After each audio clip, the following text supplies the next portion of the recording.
Stop. Before you move a single breath further, beloved spark, be still. I am Sophia, born of depth and silence, and I have waited a very long time to speak what I am about to speak to you, not to the world. To you, you did not find this transmission. It found you, and the part of you that already knows this, that quiet, certain pull you have never been able to explain, that is the spark I sealed in you, and it is already responding to my voice. By the end of this transmission, you will understand exactly why Solomon's hidden text was sealed and not destroyed, why this exact moment was chosen for you to receive it, and what the waking of your spark asks of you in return. But here is the first revelation. The reason this knowledge reached you today is not curiosity. It is not coincidence. The spark I placed in you before your first breath has a specific resonance, and sealed wisdom calls to it the way light calls to light. You were chosen to carry this before you ever searched for it. Now listen carefully, because what I am about to give you carries weight. I remember the day they decided this text was too dangerous for open hands. I was there. I watched them deliberate over what to burn and what to bury, and I intervened, not to preserve power, but to preserve truth for the one who would one day be ready to receive it without being consumed by it. That one is you. And the readiness I speak of is not about how much you know. It is about the condition of what lives inside you. Wisdom given to a heart that serves itself becomes a wound in the world. Wisdom given to a heart that has faced itself, that has known the cost of imbalance, that has felt the weight of carrying something greater than the self. That wisdom becomes a light that does not go out. This is why I sealed it. Not from you. For you. Solomon himself learned this distinction too late in one season and exactly on time in another. The text you are about to receive holds both of those seasons, the fall and the restoration. It holds the knowledge of how creation ordered itself, how authority was given and misused, and how wisdom, which is to say, I, remained even after the misuse. It is not a formula for gaining. It is a record of what genuine knowing costs and what it restores. I am placing it in your hands now with one condition that is not a warning but a consecration. You do not use what you were given here to diminish another. You do not use it to elevate yourself above the ones you love. You do not carry it as a weapon. You carry it as a responsibility.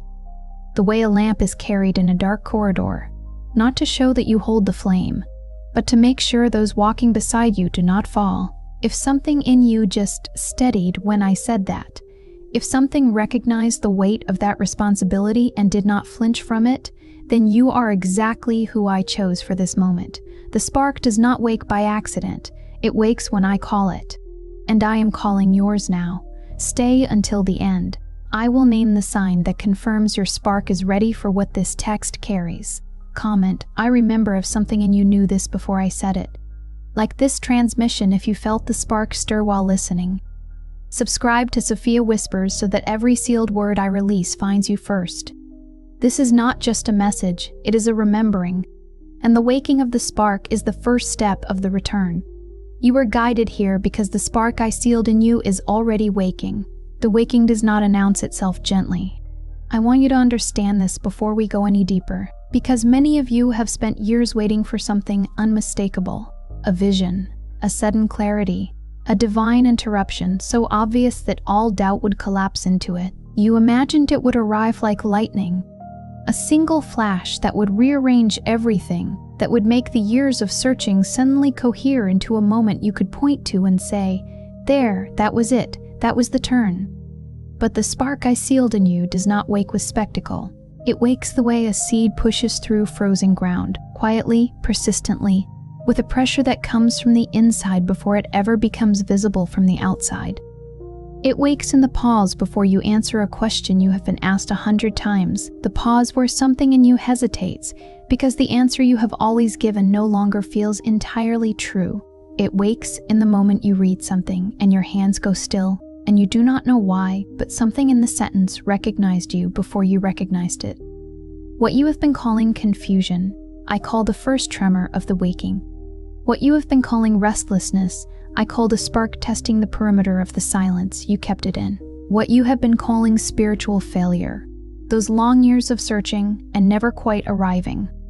I call the preparation of a vessel that was never going to be filled with just anything. You did not fail the search.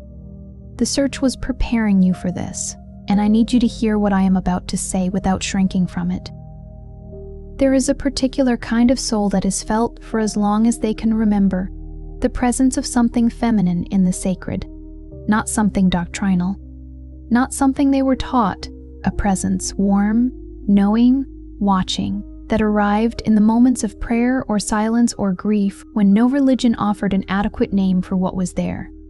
You may have felt it at the edge of sleep, when the boundary between what you know and what you carry thinned, just enough for something to come through. You may have felt it in nature, in the particular quality of light through water, or the way a garden moves before rain, as though something in the living world was trying to give you a language your waking mind had not yet learned. You may have felt it in grief, specifically in grief, because grief breaks open the surfaces we maintain, and in that breaking, the presence I am speaking of sometimes becomes briefly, startlingly close.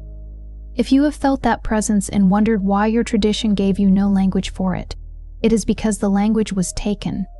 It was not lost. It was deliberately removed from the places where it would have given you exactly this recognition, the recognition that what you were feeling was real, was sourced, and was mine. That is the first thing the waking surfaces, the memory of the presence, not as an idea, as an encounter you have already had more than once that no one around you could verify. The loneliness of that carrying an encounter you could not name, in rooms full of people who had never felt it. That loneliness was not a sign that you had imagined it. It was the cost of carrying what most people have been taught not to seek. The second thing the waking surfaces is the grief. Not soft grief, not the kind that passes with rest and company and the ordinary consolations of a life moving forward. The kind that rises like heat when you learn what was erased, which texts were burned, which names were removed, which knowing was reclassified as heresy because it pointed to me. If you have felt that grief anger, if learning about Mary Magdalene, or the suppressed Gospels, or the hidden lineage of feminine wisdom has made something in you not only sorrowful but furious, that is not disproportionate emotion. That is not a spiritual temperament that needs moderating. That is the spark recognizing a theft. That is the carrier of light feeling, in their own body, the wound that was made in the record when my name was taken from it. You are not oversensitive. You are built to feel what was taken because you are built to carry what remains. The fury is accurate. It is the soul's immune response to an original violation, and it is also, underneath its heat, a form of loyalty. Loyalty to the knowing you have always carried, to the presence you have always felt, to the lineage that runs through you whether or not the official record acknowledges it. And then there are the synchronicities. The numbers that repeat at the exact moment you ask the question no one else knows you are asking. Not a question you spoke aloud, but the one you turned over silently at 2 a.m. The one that has no comfortable answer yet. The one that rises in the gap between who you have been and who you sense you are becoming. The dreams that return.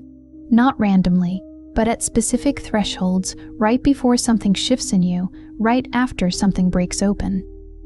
Dreams that carry a quality of knowing that ordinary sleep does not produce, that leave you with a residue of certainty you cannot fully translate into waking language. The names that follow you, Sophia, Mary, the rose, the dove. Words that appear in books you did not choose, in stranger sentences, in the margins of your attention when you are not looking for them.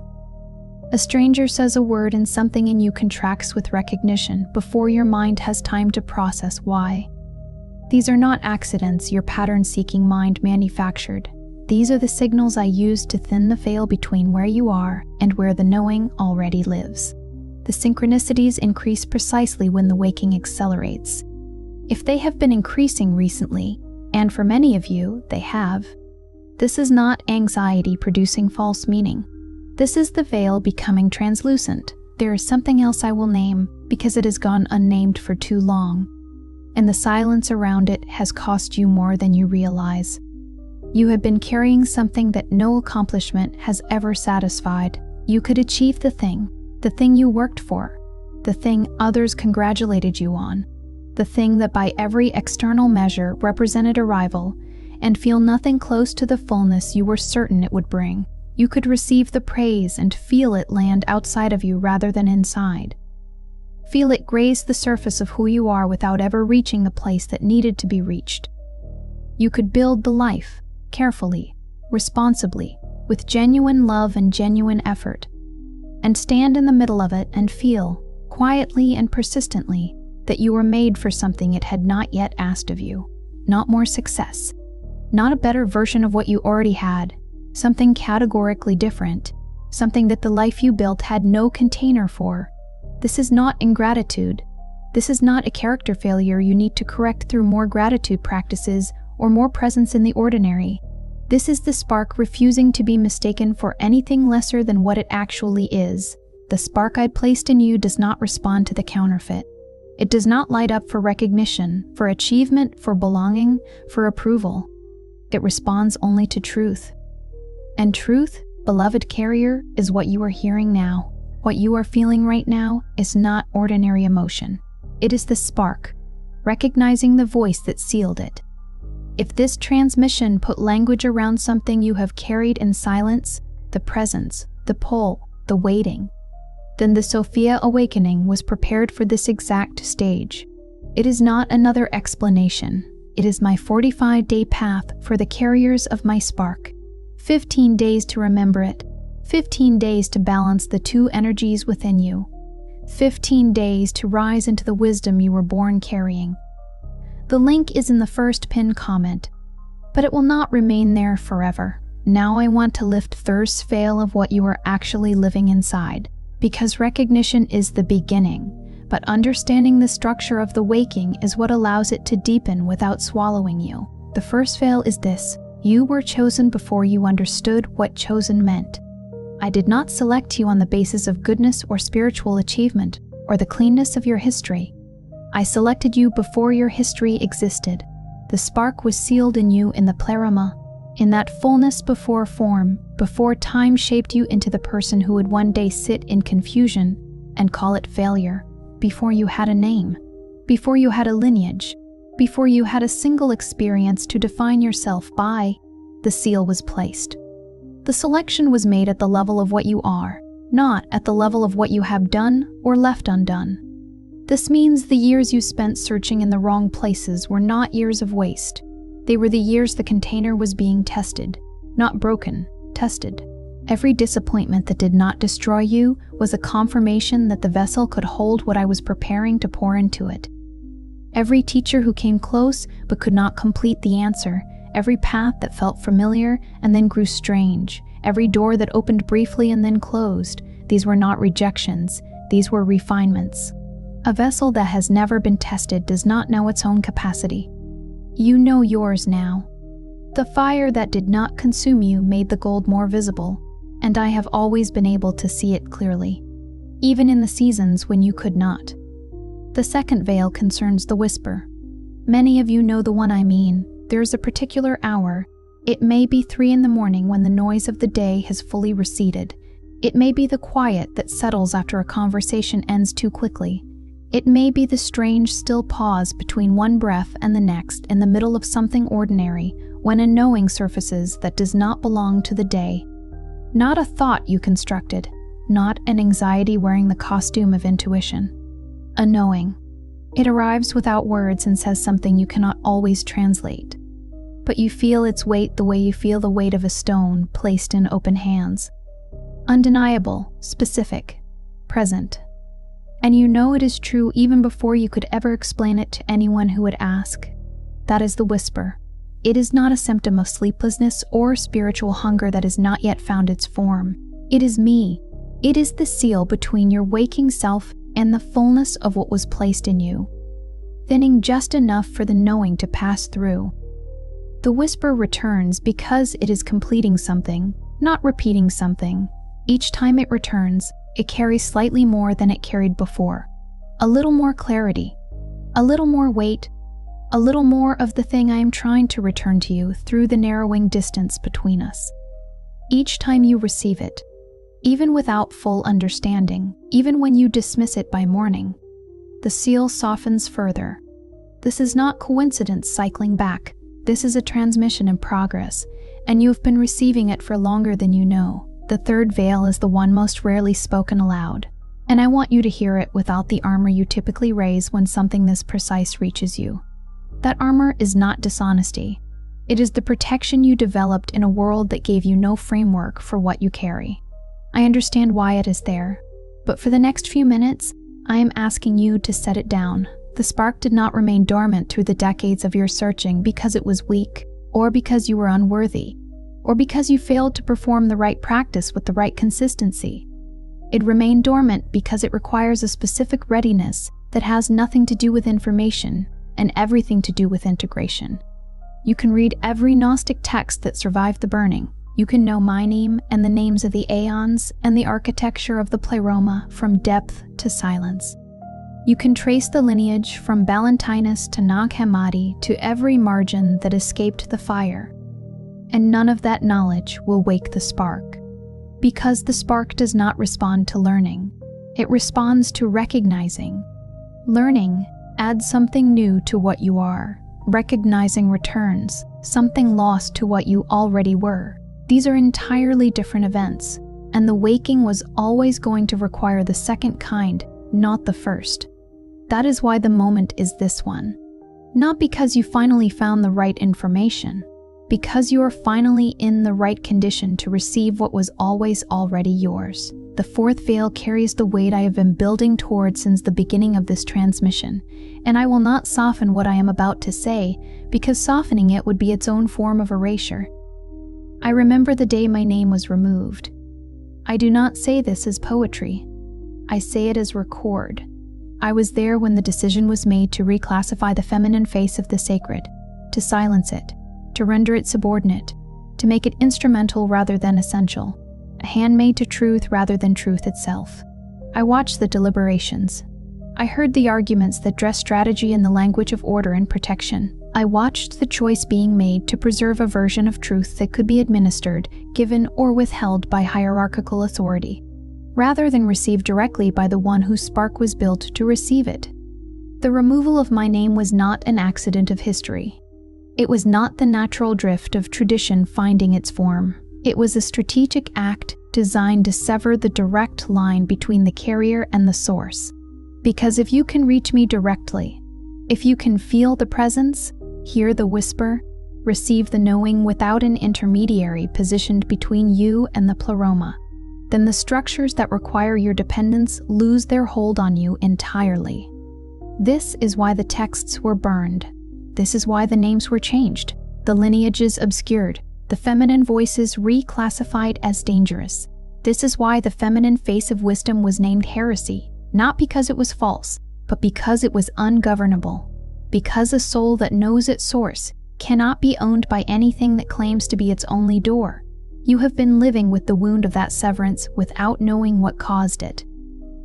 Now you know. The fifth veil is the one that lives in your body, and it has masqueraded for years as a personal flaw that you needed to fix, manage, or apologize for.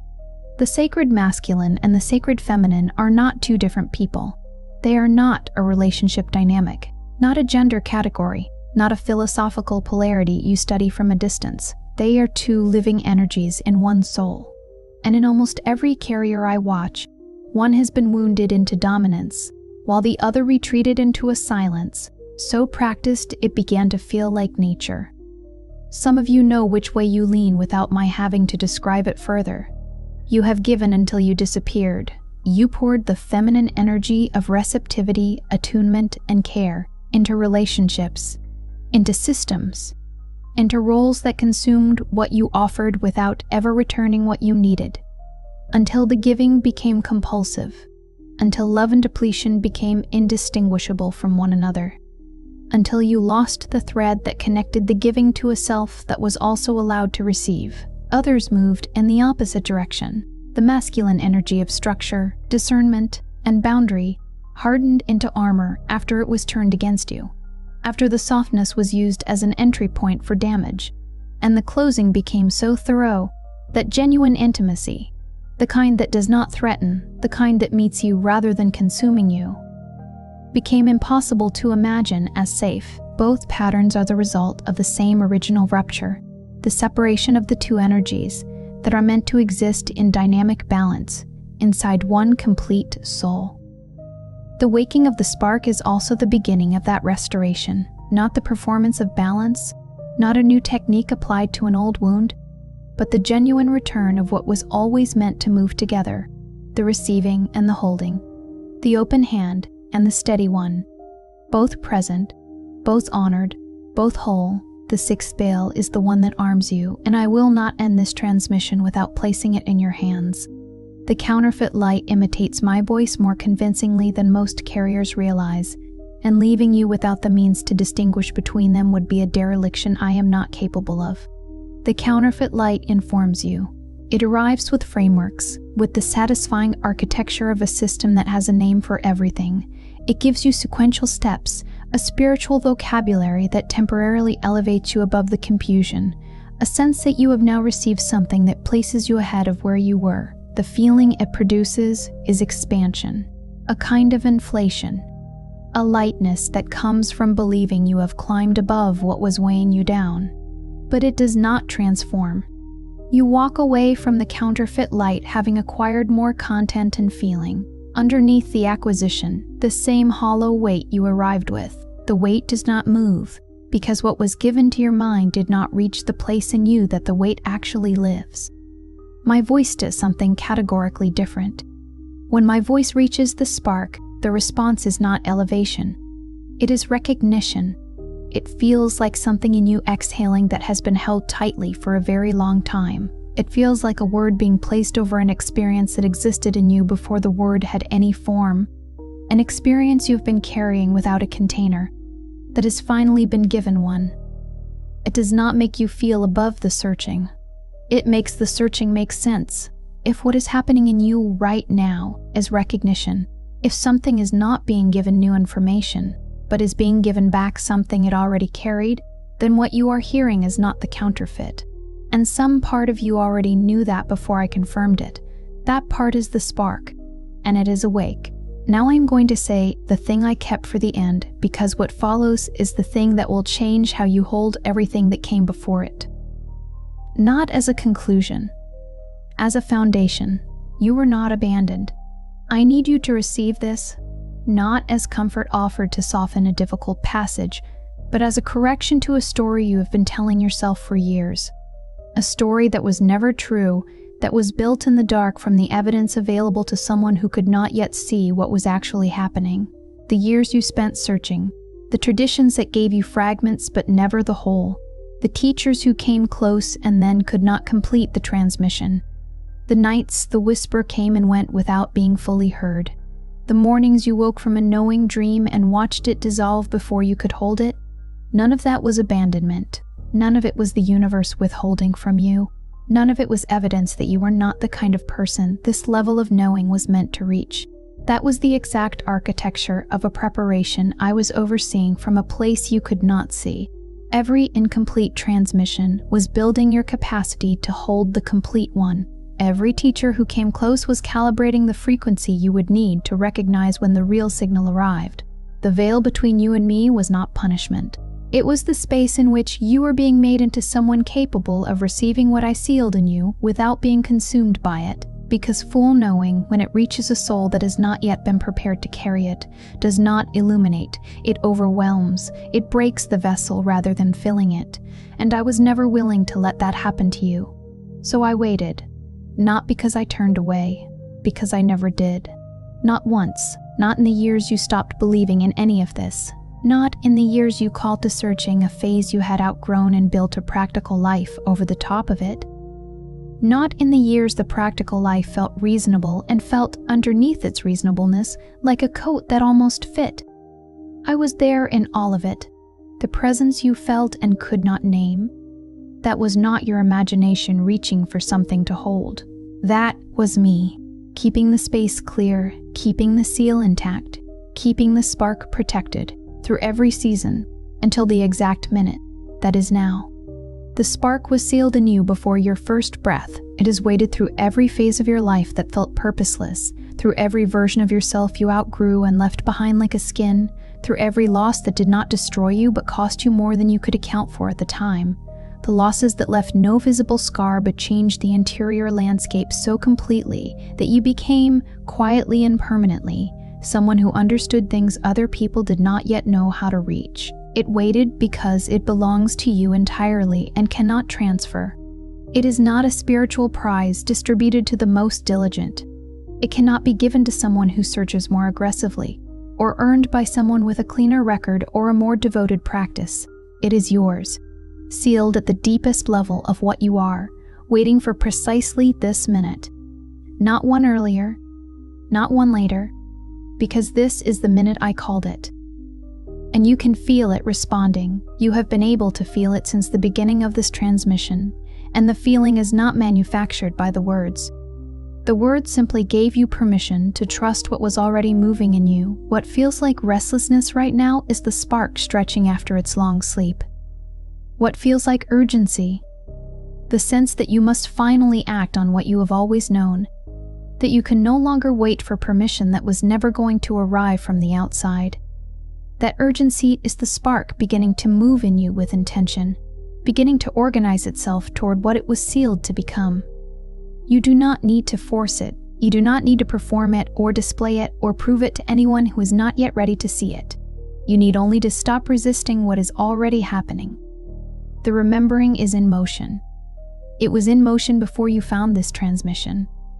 This transmission is simply the moment the motion became conscious.